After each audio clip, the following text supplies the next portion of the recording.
মাননীয় স্পিকার, আপনাকে ধন্যবাদ। মাননীয় স্পিকার, আমি এই প্রস্তাবে অর্থাৎ তথ্য প্রযুক্তি যোগাযোগ বিভাগ বিষয়ে আলোচনা উত্থাপনকল্পে হিসাবের খাতা 128 তথ্য যোগাযোগ প্রযুক্তি বিভাগ শিরোনামাধীন 25 নং দাবি হইতে 500 টাকা হ্রাস করা হোক প্রস্তাব দিয়েছি। মাননীয় স্পিকার, এটাও আমার একটা প্রতীকী প্রতিবাদ।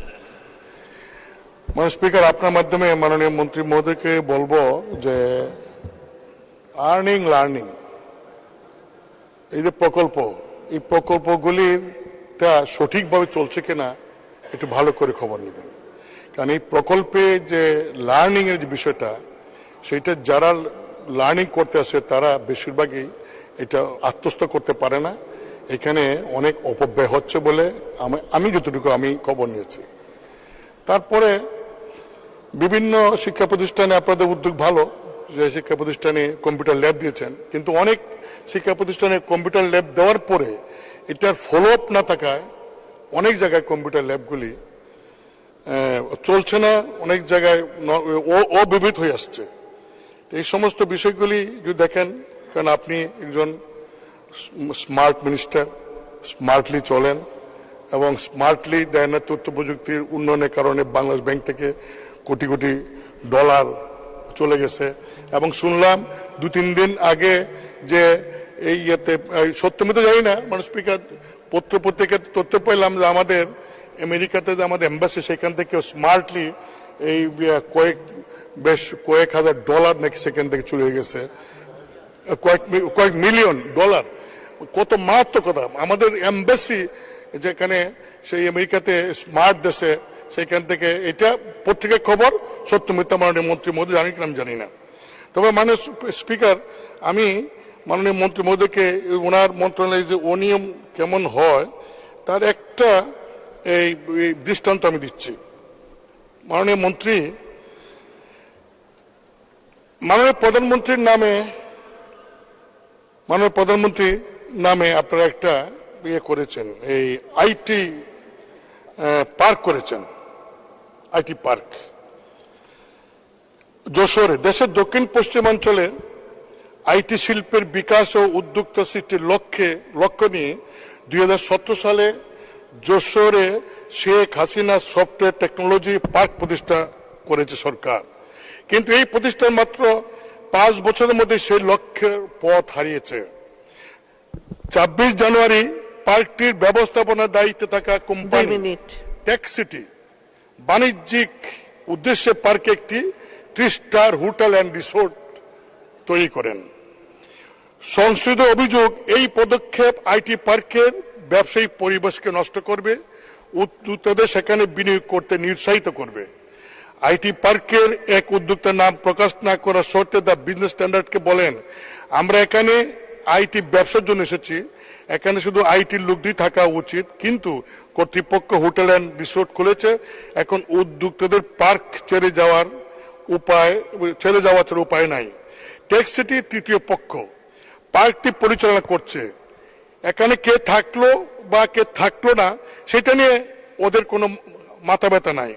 সরকার যদি পার্কটি সরকার নিয়ন্ত্রণ নেয়, তাহলে যে উদ্দেশ্যে এটি তৈরি করা হয়েছিল তা বাস্তবায়িত হওয়া সম্ভব। এদিকে টেকসিটি কর্মকর্তারা বলেন তারা তাদের ক্ষতি পুষিয়ে নিতে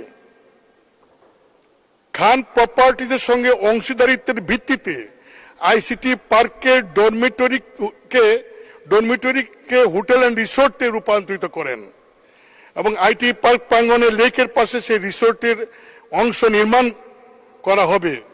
টেকসিটি সিও হারুন রশিদ বলেন, আমরা পার্কটি বিদেশি ও স্থানীয় বিনিয়োগকারীদের জন্য আরো উপযোগী করে তুলতে হোটেল অ্যান্ড রিসোর্ট নির্মাণ করছি।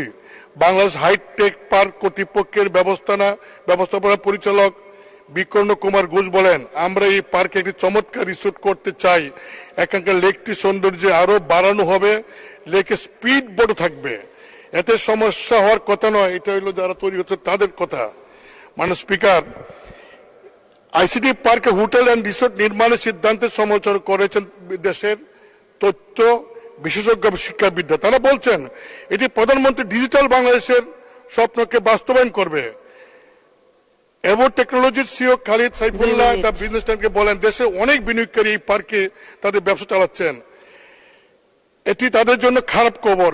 এটি দেশের প্রথম সফটওয়্যার প্রযুক্তি পার্ক। এই পার্কে যদি হোটেল এন্ড রিসোর্টে পরিণত হয় তাহলে সেটা অবশ্যই একটা বড় ভুল হবে। আইসিটি পার্ক প্রতিষ্ঠার সঙ্গে সংশ্লিষ্ট ছিলেন সাবেক শিক্ষা সচিব নজরুল ইসলাম খান। তিনি বলেন, আইসিটি পার্কটি বিয়ের অনুষ্ঠানে আয়োজনে ব্যবহার করা হচ্ছে, এটা খুবই দুঃখজনক। এখানে হোটেল এন্ড রিসোর্ট চালু করাও গ্রহণযোগ্য নয়। যশোর বিজ্ঞান ও প্রযুক্তি বিশ্ববিদ্যালয়ের উপাচার্য অধ্যাপক আনোয়ার হোসেন বলেন, প্রধানমন্ত্রী নাম অনুসারে এটি দেশের প্রথম সফটওয়্যার টেকনোলজি পার্ক। তথ্য প্রযুক্তি খাতের উন্নয়নে একটি আইটি পার্ক হিসাবেই থাকা উচিত। স্পিকার, পার্ক কর্তৃপক্ষ এখন আইসিটি উদ্যোক্তাদের জন্য বিনিয়োগ বান্ধব পরিবেশ তৈরির চেয়ে জন্মদিন সহ নানা সামাজিক অনুষ্ঠান আয়োজনের জন্য ব্যস্ত রয়েছেন। ফলে ইতিমধ্যে অনেক উদ্যোক্তা পার্ক ছেড়ে চলে গেছেন এবং যারা এখন আছেন তারাও থাকতে হিমশিম খাচ্ছেন। নাম প্রকাশ না করার সত্ত্বে এই উদ্যোক্তা বলেন, পার্কের ক্যাফেটেরিয়া, অডিটোরিয়াম রয়েছে, এর বেশিরভাগ সময় প্রযুক্তি সম্পর্কে সেমিনারের চেয়ে বিয়ের অনুষ্ঠানের এবং সামাজিক অনুষ্ঠানে আয়োজন করা হয়। পার্কটি বিদেশিদের আকৃষ্ট করতে পুরোপুরি ব্যর্থ হয়েছে। অথচ এই পার্ক প্রতিষ্ঠা অন্যতম উদ্দেশ্য ছিল এটি। একটি মাত্র বিদেশি কোম্পানি এখানে বিনিয়োগ করেছিল। গত বছর সেই কোম্পানি পার্ক ছেড়ে চলে গেছে। হাইটেক পার্ক কর্তৃপক্ষের সঙ্গে প্রাথমিকভাবে চুক্তিবদ্ধ 33টি কোম্পানির মধ্যে 22টি কোম্পানি ইতিমধ্যে ব্যবসা বন্ধ করে দিয়েছে। বাকি 11টি কোম্পানি বেশিরভাগই টিকে থাকার লড়াই চলছে। টেকসিটি কর্মকর্তা জানান, পোস্টপোর্টের জন্য আইটি পার্ক জায়গা বরাদ্দ করা হয়েছে। এর মধ্যে বর্তমানে 68 কোম্পানি পরিচালনা করছে। এর মধ্যে 9টি কোম্পানি সফটওয়্যার তৈরি এবং বিপণনের সঙ্গে জড়িত। উদ্যোক্তারা জানান, প্রথমে পার্কে জায়গা বরাদ্দের জন্য পরিবেশ বাংলাদেশ হাইটেক পার্ক কর্তৃপক্ষের চুক্তি করেছিল, কিন্তু পার্কটি তৃতীয় পক্ষ পরিচালনা করবে। এইটা এই যাদেরকে অ্যালটমেন্ট দেওয়া হয়েছে। শেষ করবেন, 1 মিনিট। 2 মিনিট। পার্কের আয়ের মাত্র 18% সরকার পাবে, বাকি 82% পাবে লেক সিটি, এই যে টেক সিটি। মাননীয় মন্ত্রী, প্রধানমন্ত্রীর নামে আপনাদের পার্ক করছেন আইটি পার্ক, সেখানে হোটেল ম্যানেজমেন্ট, বিয়ের অনুষ্ঠান হবে, সামাজিক অনুষ্ঠান হবে, এটা কি করে হয়? আবার ব্যবস্থাপনা আপনারা করলে সমস্যাটা কোথায়? একটা থার্ড পার্টিকে দিচ্ছেন যারা এটি ইনকাম করে 18% আপনারা পাবেন আর বাকিরা তারা পাবে। এই জিনিসটা আমি তো মনে করি সত্যি হয়ে থাকে তাহলে মাননীয় প্রধানমন্ত্রীর নামটা ব্যবহার করে আপনারা অপমান করেছেন। ধন্যবাদ মাননীয় স্পিকার।